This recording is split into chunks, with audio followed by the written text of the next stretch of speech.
nakatuntong ang isa pang Marcos sa pangalabas sa pwesto ng ating bayan. Ano, dito yan!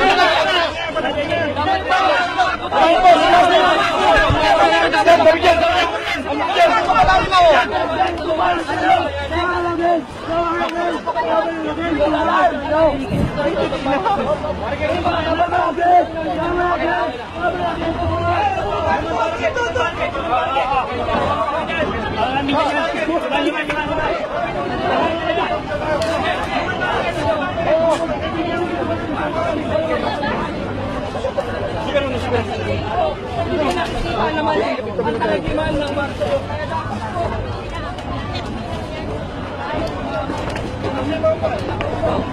Pangalakas tayo sa ating bayan. Hindi ho malayo. Hindi siya malayo sa pagiging presidente. At nakakatakot po ito sa bahagi namin mga kabataan dahil maaaring maulit muli ang Marcelo. Marami siyang kasalanan sa taong bayan. Yung alliance against the return of Marcoses. Napakaraming kasalanan ng mga Marcoses na to. Kaya dapat hindi na sila makatungtong muli sa pwesto sa ating gobyerno. Kaya pa,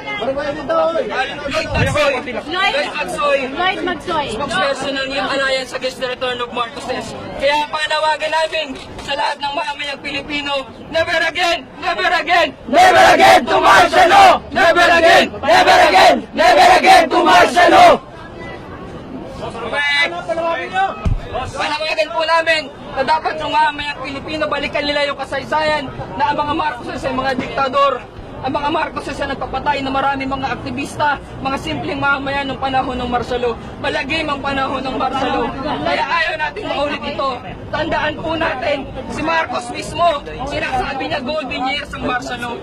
Sinasabi niya po na walang mali noong panahon ng Marcelo. Kalokohan po ito. Maraming pinaslang, maraming dinukot at marami silang ninakaw sa kaban ng taong bayan. Ngayon gusto nila makabalik sa gobyerno para ano? Para gawin ulit yung mga ginawa nila ng panahon na sila ang nanunungkulan. Kami mga kabataan, hindi kami papayag na makaupo muli, makabalik. Lalo-lalo na sa pagiging vice-presidente. Dahil konting-kunti na lang, malapit na siya sa pwesto ng sa pagiging presidente ng ating bayan. Kaya panawagan namin, never again, never again, never again to Marcelo! Lloyd Magsoy, Lloyd Magsoy, Lloyd Magsoy. Yung alarm, yung alliance against the return of Marcoses. Yung alarm.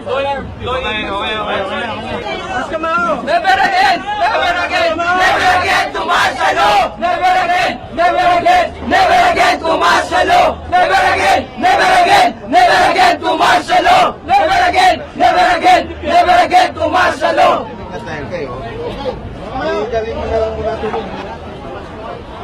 Never again, never again, never again to Marcelo! Never again, never again, never again to Marcelo! Never again, never again, never again to Marcelo!